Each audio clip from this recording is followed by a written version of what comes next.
എങ്ങനെ വിഷമമില്ലാതിരിക്കും? ഇത്ര ദിവസം താമസിച്ച ഫ്ലാറ്റ് അല്ലേ, വിട്ടിറങ്ങേണ്ടി വരിക എന്ന് പറയുമ്പം വിഷമം തന്നെയാണ്. എനിക്ക് ഇത്രയും ചീപ്പ് സെൻറ്റിമെൻറ്റ്സ് ഒന്നുമില്ല. ഫ്ലാറ്റ് ഷിഫ്റ്റ് ചെയ്യുന്നു, ദാറ്റ്സ് ഇറ്റ്. ശേ, താമസിച്ചു തുടങ്ങി കൊതി തീർന്നില്ല. അതിന് മുന്നേ ഇറങ്ങേണ്ടി വന്നപ്പോൾ എന്തൊരു മരി. കുറച്ചുകൂടെ വിശദമാക്കി പറഞ്ഞ നീ കാല് കുത്തിയപ്പോഴേക്കും കിടപ്പാടം പോയി കിട്ടി. എന്ത് ചെയ്യാം, എല്ലാം പോയി കിട്ടി. ഞാൻ ആവുന്നത്ര പറഞ്ഞു നോക്കി. അസോസിയേഷൻകാരിൽ എതിർപ്പുള്ളവരായിരുന്നു കൂടുതലും. ഒറ്റയ്ക്ക് എന്നെ കൊണ്ട് അടിച്ച് നിൽക്കാനേ പറ്റിയില്ല. പോട്ട് ദേവേട്ടാ. ശരി, അവിടെ അങ്ങനെ അതേതായാലും നന്നായി. അവിടെ അത്രയും എതിർപ്പുള്ള ആൾക്കാരുടെ ഇടയിൽ താമസിക്കുന്നതിൽ നല്ലതാ. അല്ല ആനന്ദമോനെ, ഞാൻ പറഞ്ഞു ഒരാണും പെണ്ണും ഒറ്റയ്ക്ക് താമസിക്കുന്നുണ്ട്, ഒരു കുഴപ്പമില്ലെന്ന്. ഉടനെ അവർ പറയുക അതാണോ ഞാനും പൂർണിമയും കല്യാണം കഴിഞ്ഞിട്ടും ഒറ്റയ്ക്കായി പോയെന്ന്. എല്ലാം പറയാൻ പറ്റുമോ?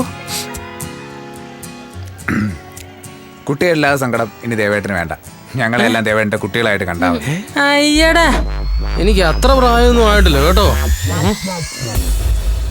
വന്നല്ലോ. ദേവേട്ടനെ പറ്റി കുറച്ചേരം ആയുള്ളൂ. പിന്നെ റോയിച്ച, ഞാൻ നിങ്ങൾക്ക് വേണ്ടി ഒരുപാട് വാദിച്ചു നോക്കി, പക്ഷെ ഫലം ഉണ്ടായില്ല കേട്ടോ. അതെനിക്കറിയാലോ. പുതിയ വീട് റെഡി, അപ്സ്റ്റേഴ്സാ. നമുക്ക് കണ്ട് ഇഷ്ടപ്പെട്ട് കഴിഞ്ഞാൽ ഇന്ന് തന്നെ അങ്ങോട്ടേക്ക് മാറാം. പക്ഷേ അത്ര തിരക്ക് പിടിക്കേണ്ട കാര്യം ഇല്ലല്ലോ റോയിച്ച. അസോസിയേഷൻകാർ 15 ദിവസത്തെ സമയം തന്നിട്ടില്ലേ? അസോസിയേഷൻകാരുടെ ഒരേ ഏർപ്പാടിനോട് എനിക്ക് താല്പര്യമില്ല. വീട് കണ്ട് ഇഷ്ടപ്പെട്ട് കഴിഞ്ഞാൽ ഇന്ന് തന്നെ അങ്ങോട്ടേക്ക് മാറും. ടോണിയുടെ അസൗകര്യം ഞാൻ മനസ്സിലാക്കുന്നു, പക്ഷെ എങ്ങനെയെങ്കിലും. എന്താ സാജ ഇത്? ഇത്രയും പവിത്രമായ ഒരു കാര്യത്തിന് സാജന ഉപദേശിക്കാൻ തയ്യാറായി നിൽക്കുന്ന എന്നോടാ കഷ്ടം. അല്ല, എനിക്ക് ഇങ്ങനത്തെ കാര്യത്തിനൊന്നും വലിയ കഴിവില്ലേ, അതുകൊണ്ടാണ് ചീറ്റിപ്പോയത്. ഞാൻ കുറച്ചൊക്കെ പ്രാക്ടീസ് ചെയ്തിരുന്നു, പക്ഷേ അവളുടെ ബോൾഡ്നെസ്സിന് മുമ്പിൽ ഞാൻ ആകെ തകർന്നു പോയി. സത്യം പറയാലോ, ഇത്ര ഞാൻ ഒരിക്കലും പ്രതീക്ഷിച്ചില്ല. അല്ല, അന്ന് കണ്ടതിൽ പിന്നെ വീണ്ടും കണ്ടിരുന്നോ? ഇല്ല. അവിടെയാണ് പ്രശ്നം. വീണ്ടും കാണണമായിരുന്നു. സാജ, ഇതൊരു ഗെയിമാണ്.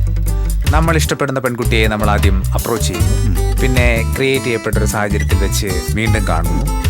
അവിടെ വെച്ച് കാണുമ്പോൾ കയറി അങ്ങ് ഹെഡ് ചെയ്യണം. അവള് പരമാവധി രക്ഷപ്പെടാൻ ശ്രമിക്കും. പക്ഷേ തൻ്റെ പേരവളുടെ മനസ്സിൽ പതിഞ്ഞിട്ടുണ്ടാവും. എന്തിനാണെന്നറിയോ? വീണ്ടും കാണുമ്പോൾ വേഗം രക്ഷപ്പെടാൻ. ഇതാണ് ഒന്നാമത്തെ ഘട്ടം. സാജനിപ്പോ ഈ ഘട്ടത്തിലാണുള്ളത്. അപ്പോൾ ഇത് ഘട്ടങ്ങൾ വേറെ തിരിച്ചിട്ടുണ്ടോ? എത്രാമത്തെ ഘട്ടത്തിലായത്? സാജ, ഫ്ലോ കളയല്ലേ, ഞാനൊന്ന് പറഞ്ഞെടുത്തോ. ഇനി രണ്ടാമത്തെ ഘട്ടം. ഇവിടെ സാജൻ അവളെ മാക്സിമം വെറുപ്പിക്കണം. മാക്സിമം അവളുടെ പുറകെ നടക്കുക, അവളുള്ള സ്ഥലത്തൊക്കെ നാണം കെട്ട് കയറി ചെല്ലുക. അങ്ങനെ അവളുടെ മനസ്സിലുള്ള തന്നോടുള്ള ദേഷ്യം ഇരട്ടിപ്പിക്കണം. അയ്യോ, അങ്ങനെയൊക്കെ പറഞ്ഞാൽ അവൾ ഒരിക്കലും എന്നെ കാണാൻ പോലും ആഗ്രഹിക്കില്ല. പിന്നെ കല്യാണം അങ്ങനെ നടക്കും? കല്യാണമൊക്കെ അവിടെ നിൽക്കട്ടെ. സാജനാദ്യം അവളുടെ മനസ്സ് കയറി പറ്റാൻ നോക്ക്. ഇപ്പോൾ അവളോട് ലോകത്തിലെ ഏറ്റവും വെറുക്കുന്ന ആരാണെന്ന് ചോദിച്ചാൽ അവൾ പറയും സാജനയാണെന്ന്. നമുക്ക് ഈ സീനൊന്ന് മാറ്റിപ്പിടിക്കണം. ഒന്നുകിൽ ആൾക്കൂട്ടത്തിൽ വെച്ച് അവൾ സാജനോട് ചൂടാവണം, അല്ലെങ്കിൽ ഒരടി അടിക്കണം. ആ കിട്ടിയ അടി, അല്ലെങ്കിൽ അവൾ വിളിച്ച തെറി.